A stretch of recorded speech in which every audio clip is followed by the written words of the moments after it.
মার্চের শুরু থেকে বেশ গরম পড়েছে বঙ্গজুড়ে। এই গরমে ভ্রমণ পিপাসুরা অনলাইনে সার্চ করতে থাকেন নিত্য নতুন ডেস্টিনেশন। কাছাকাছি পাহাড়ি এলাকায় ঘুরতে যেতে চান, যেখানে গেলে বৌদ্ধদের সংস্কৃতির সঙ্গে পরিচয় ঘটবে আপনার। এইরকম জায়গা রয়েছে কালিম্পংয়ে।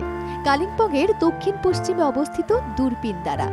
এই দুরপিনদারা সমুদ্রপৃষ্ঠ থেকে ৪৫০১ ফুট উঁচুতে অবস্থিত।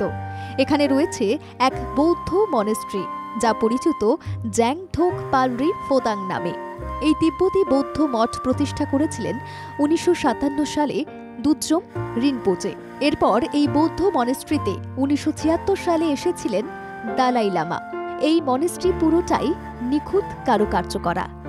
এই মঠে আসলেই আপনি বৌদ্ধদের আদব কায়দার সঙ্গে অবগত হতে পারবেন। এই বৌদ্ধ মন্দির ঢোকার আগে পড়বে একটি বিশাল আকার গেট।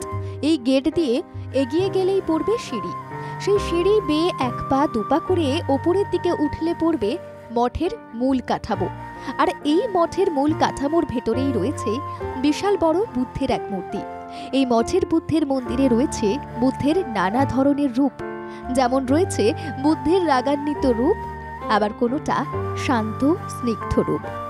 মন্দিরের ভেতরে রয়েছে একাধিক ছোট ছোট আসন পাতা। প্রত্যেক আসনের সামনে রয়েছে ছোট ছোট কাঁচের টেবিল। যারা বৌদ্ধ সন্ন্যাসী তারা এই মন্দিরে এসে এখানে বসে প্রার্থনা করেন। আপনার মন যদি থাকে অশান্ত, তাহলে এই মঠে গেলে আপনার মন শান্ত হয়ে উঠবে। এই বৌদ্ধ মন্দিরে রয়েছে একটি বিশাল বড় প্রার্থনা কক্ষ। কিছু কিছু কক্ষ আছে বৌদ্ধ সন্ন্যাসীদের জন্য।